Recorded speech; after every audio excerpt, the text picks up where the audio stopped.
WTOP's KCAL News, Los Angeles. Now at 11:30, a woman is shot to death in the same spot a man was killed just a day before. The possible connection to the violence. Plus, teen bikers violently attack a driver. What started it all and what happened to the victim? And what happened moments before a CAL FIRE captain was allegedly killed by her wife. The search for the suspect continues. Welcome to KCAL News at 11:30. I'm Amanda Starantino in for Chris Holmstrom. Well, the hunt is on for the person or people behind two deadly shootings at the same place in Westmont. Detectives are trying to connect the crimes in which two people died and a third was shot. KCAL News reporter Cara Finstrom talked to a detective about where things stand in this case. A sergeant tells us that the woman killed last night had been in this alley and that a candlelight vigil had just taken place for the man who died the night before. Neighbors say they heard 6 or 7 gunshots right before 10.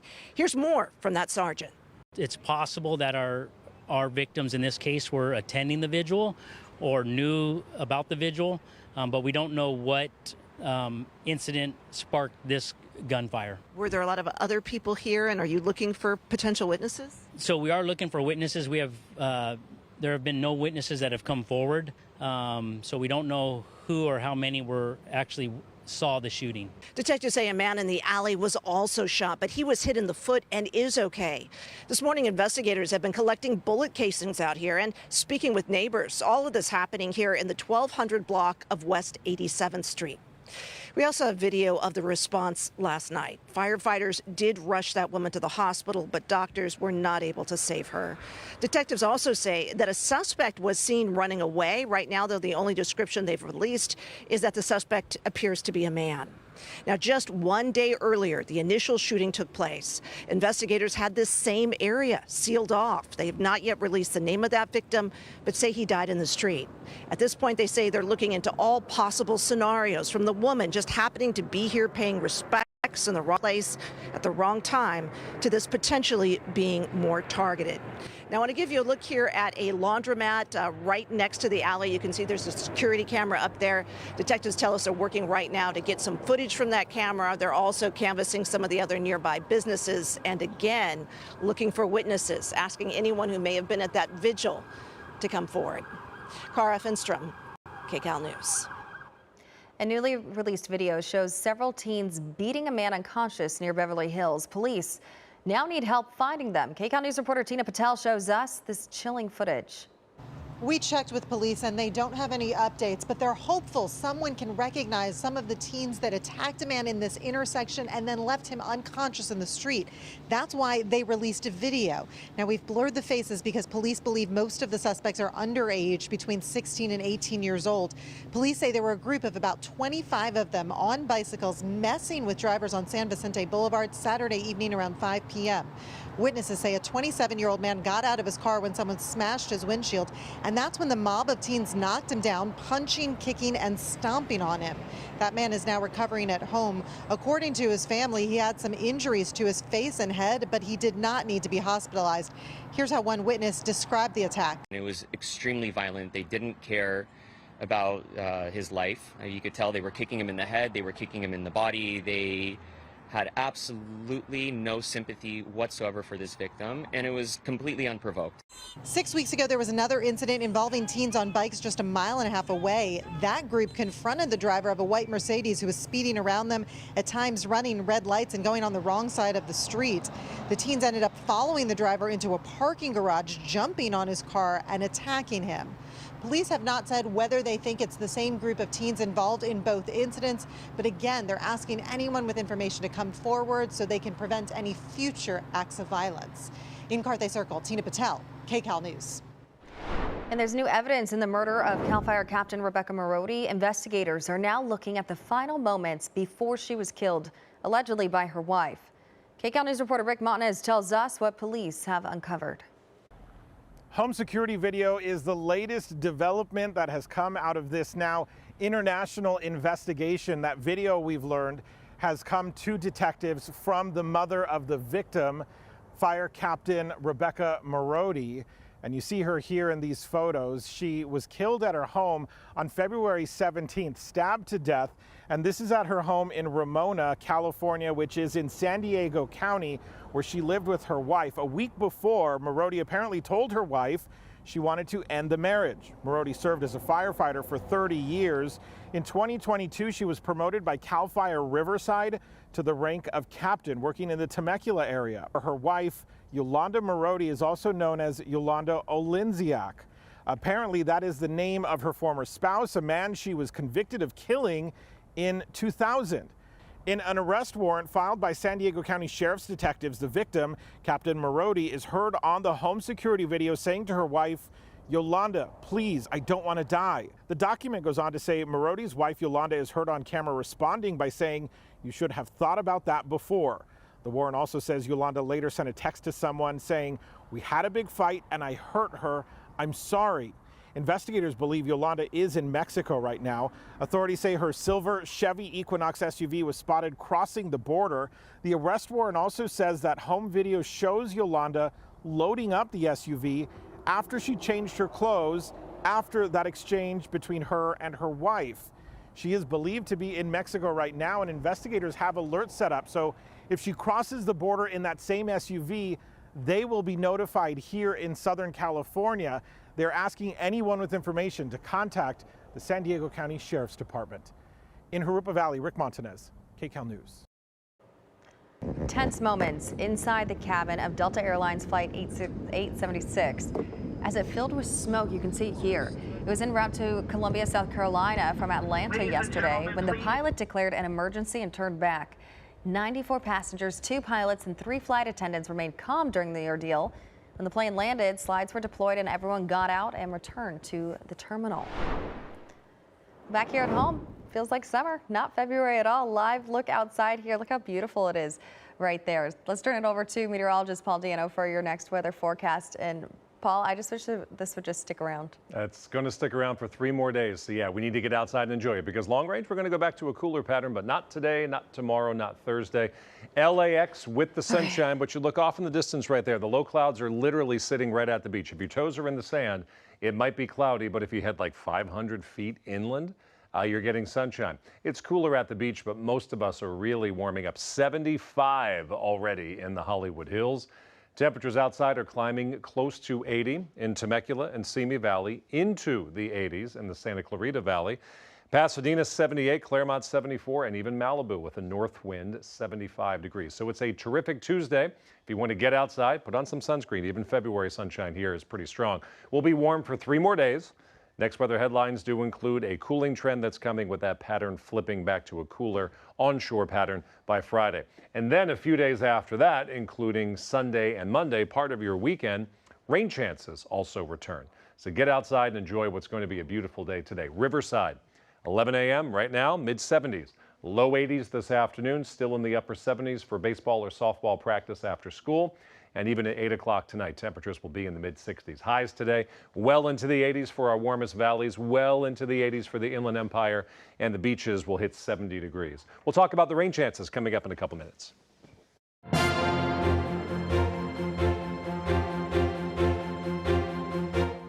Federal workers are getting mixed messages from the Trump administration and the Department of Government Efficiency over an email asking them to list their accomplishments over the past week. Elon Musk doubled down on his directive to federal employees to report their accomplishments over the past week, saying workers have a second chance or face termination. Meantime, a new memo from the administration's Office of Personnel Management is leaving it up to the individual agencies on how to proceed. Some have told workers not to respond, while others are telling staffers to comply. It's kind of an invasion, I feel like. We already have a chain of command that we follow that know what we do every day. More than 20 DOJ staffers resigned this morning, saying they refuse to, quote, dismantle critical public services. And President Trump met with French President Macron at the White House yesterday. The president said he's optimistic about an end to the war in Ukraine, possibly in a few weeks. Both leaders agreed to establish a peacekeeping force in Ukraine if a deal is reached. But the two continue to disagree on who's to blame for the war. Macron called Russia the aggressor, and Trump refused to agree. Meantime, Russian President Vladimir Putin signaled that a peace deal could be further away than the White House is hoping. The Vatican has a new update on Pope Francis this morning. He rested well all night and met with the Vatican Secretary of State over candidates for sainthood. He remains in critical condition. People from around the world gathered by St. Peter's Basilica 11 days after the Pope was first hospitalized. He has double pneumonia, and over the weekend, doctors also found he has a kidney issue, but they say that's now not a cause for concern.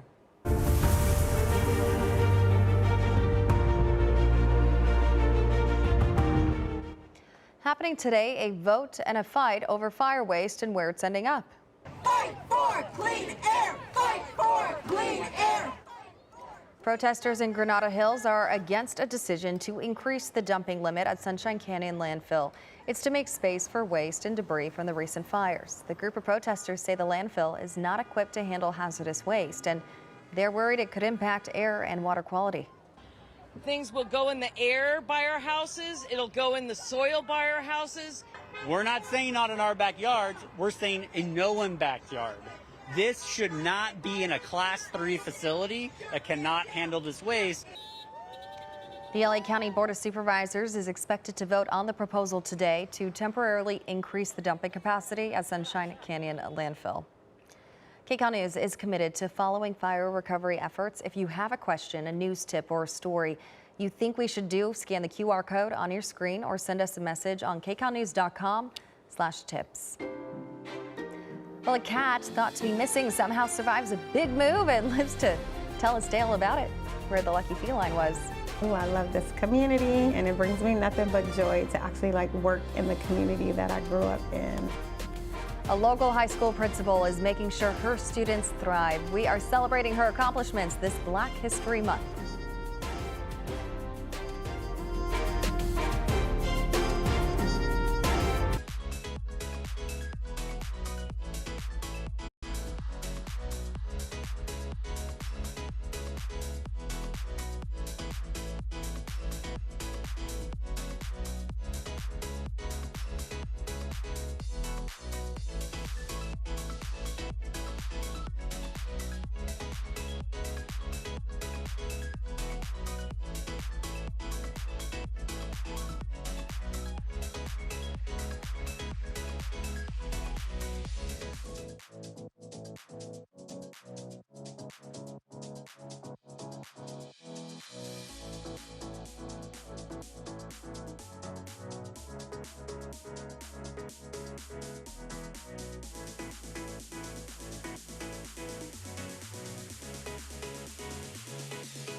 Well, park access is expanding in LA County. $17.4 million in taxpayer money will fund more than 600 acres of new parkland.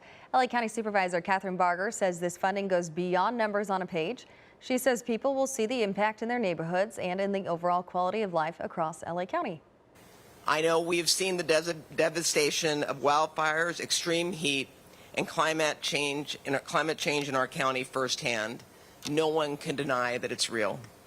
Parks and open space aren't just recreational areas, they are lifelines to our communities.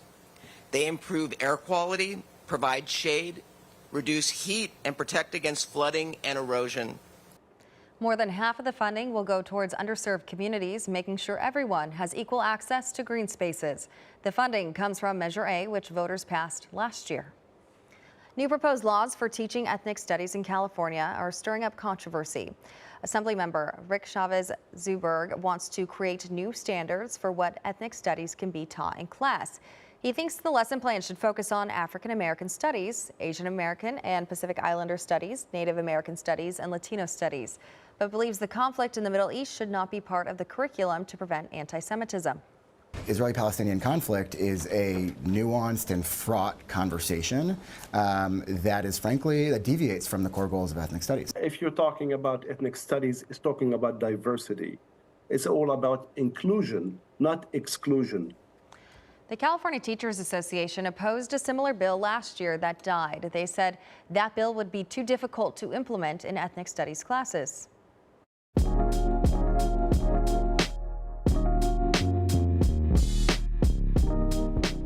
In honor of Black History Month, we are celebrating a dedicated high school principal who's guiding scholars towards brighter futures. KCAL's Luzdelia Caballero has a look at how she is changing lives. We're inside Alliance William and Carol Ochi High School, a place where students learn, grow, and thrive thanks to a more intimate approach to teaching that starts from the top down. Ochi 1 to base. And Dia Tramble at the forefront of this effort. I am the proud principal of Ochi High School. I've been here for 14 years. More than a decade of creating an environment where students, parents, and staff all feel connected. I absolutely love what I do. I love this community, and it brings me nothing but joy to actually work in the community that I grew up in. Not only did she grow up here, but she's also a first-generation college student, so she understands the struggle and came back to her community to help break some of those barriers for future generations. Last year we had 100% graduation rate. We had approximately 70% of our students accepted into a four-year college or university. We had 80% of those students actually attend a four-year college or university. The average graduation rate for the area in the 2023-2024 academic year was 87%, and the college enrollment rate has hovered around 60%. This according to LA School Report. If you were to interview students and say, what's one thing that stands out to you from Ochi, they will say, the staff really cares about me. The school's student body is Latina and Black, with many being the first to go to high school and college in their families. I've seen many family members graduate, go on and go to college, come back and come to parent meetings for their siblings and helping them out with the college process. I'm smiling right now, and it makes me feel really good that we're changing their trajectory. Guadalupe Crockett currently has 2 kids that go to Ochi. One of them is a senior. Lori is determined to go to college, just like her sister before her and her sister before her. She says she didn't go to a 4-year university, but is doing all she can to ensure her kids have the chance. The students here, if they want to succeed, there's so many opportunities. The teachers and the counselors and everybody knows who they are. They're not just a number. Adding that's the secret to their success, a personal approach that has turned a school into a second home for students. When are the deadlines? There's one that I posted here on my Google Classroom. Guadalupe's daughter Lori is on track to go to college. I got into CSUN. Are you happy about it? Yeah. Lori's dream is to become a nurse, adding she couldn't have done this without Principal Tramble's support. I feel like she really cares about what I have to say, and she goes out of her way to ask me questions about my life. The school is part of Alliance College Ready Public Schools, one of the largest charter school networks in the nation, and Tramble, how many are we taking? 2 bus loads full? No doubt considered one of the nation's most successful high school principals. Students know that we want them to win. In South LA. Once a lion, always a lion. Luzdelia Caballero, KCAL News.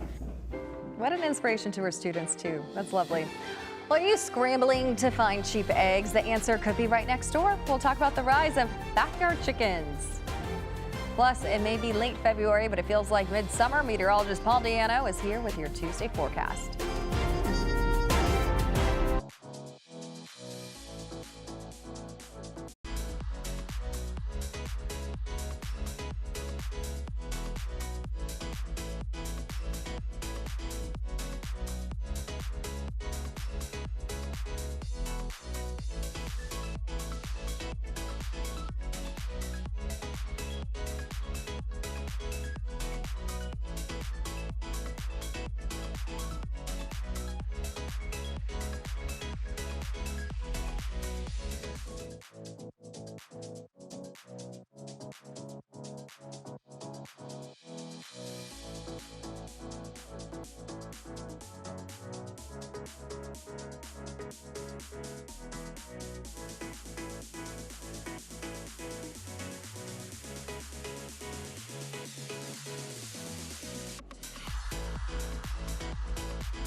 Well, the bird flu epidemic has hit a lot of people hard. Egg prices continue to rise with seemingly no end in sight. And while major farms have been hardest hit, some people are now considering raising their own chickens. But as KCAL News reporter Dion Lim explains, it can be costly. Leslie Citron's backyard is home to some of the most popular girls in town. Leslie has been running Mill Valley chickens for 15 years and only second to pandemic demand. Oh, that was crazy. These past few weeks, inquiries and sales for chicks, hens, coops, and enclosures, also called runs, have skyrocketed. Our business has gone up 50%. I do get people from all over California driving up as far as from San Diego, Oregon, Nevada. One of the reasons Leslie is receiving so many inquiries about her chickens and coops is because of the high cost of eggs. But she says raising chickens isn't what it's all cracked up to be. You do need to put a huge investment. Upfront costs can vary from a few $100s to much more, depending on size, quality of a coop, and the breed of chicken. Some of our runs are, upwards of $15,000. Maurice Patesky of the UC Davis School of Veterinary Medicine says in addition to the upfront and longer-term cost, there can be other challenges. One of the things that consumers and backyard bird enthusiasts need to be aware of is just the potential for them to be exposed to various diseases. We have had cases of avian influenza from wild birds getting into backyard chickens and from backyard chickens getting into humans. The CDC reports the public health risk of bird flu is low, and Maurice is still a proponent of backyard chicken ownership done responsibly. That basically means we need to kind of optimize husbandry and biosecurity. We need to have good things like fencing, for example, to make sure that wild birds and rodents are not as accessible into these coops, making sure that we don't have spilled feed. All of these precautions Leslie practices with Mill Valley chickens and works hard to educate others about. The phone doesn't stop ringing. Well, this cat used a few of its 9 lives during a cross-country move. While the Hansen family was trekking from Walla Walla, Washington to Colorado Springs, they noticed their cat, Sunny Lou, was missing. They asked relatives back in Washington state to keep an eye out. 3 weeks later, the storage unit containing their furniture was delivered, and inside was Sunny Lou, weak but alive. The family is now calling their pet a miracle cat. Wow. Well, turning now to your weather, a live look outside. Maybe the kitty's enjoying the sun today. Paul Diano joins us now for your next weather forecast. Paul? I think it's weather everybody can enjoy, whether you're a cat, whether you're a chicken, or whether you're human. Hollywood Hills, sunshine. It is gorgeous. It is 77 degrees. There are parts of the country that may not hit 80 degrees until April. You'll do it 3 times over the next 3 days. It's 66 at Mount Wilson, the camera shot we just showed you. You see some low cloud cover. Most of that is at the beach or just offshore. If you're planning on heading to the beach today, there's a chance it'll be cloudy. I'm talking right at the beach, and if you drive, even where you park your car, might be sunny, but with your feet in the sand, it could be cloudy. So next weather headlines, much warmer than average for the next 3 days. The peak of the heat is tomorrow, where inland highs, well away from the cooling influence of the ocean, will likely hit 90 degrees before a cool down begins on Friday. And by Sunday, we're barely going to get out of the mid-60s. So enjoy the warmth if that's your thing. 80 degrees today for Los Angeles, 89 for our warmest valleys. Here's the cool down. Friday, we're cooler but still sunny. Sunday, we're even cooler with a chance of rain by Sunday afternoon. Back to you. Paul, thanks. Thanks for watching KCAL News at 11:30. KCAL News at noon with Amy Johnson is next.